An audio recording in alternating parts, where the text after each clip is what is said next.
З моладзю аб духоўных каштоўнасцях. На мінулым тыдні навучэнцы школы раёна наведалі храм у вёсцы Заходы, дзе пагутарылі з настаяцелем, змаглі дакрануцца да часціцы мошчаў святога Мікалая, а таксама правялі адкрыты дыялог у заходскай школе. Усе падрабязнасці ў нашых карэспандэнтаў.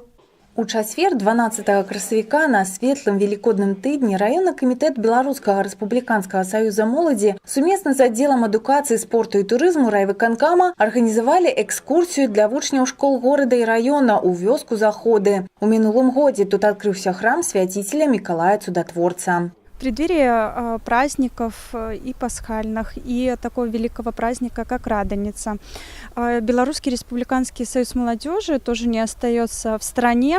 У нас ежегодно проходит фестиваль-ярмарка «Пасхальный кулич». К фестивалю ребята подготавливают поделки, рисунки, а также пасхальные куличи.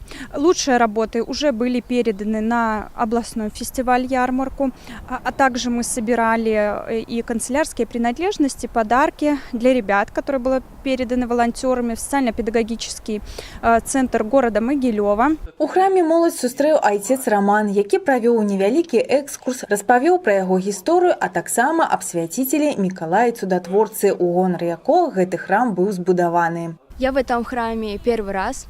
Здесь очень красиво, мне очень понравилось. Пахнет этой новизной, верой, религией.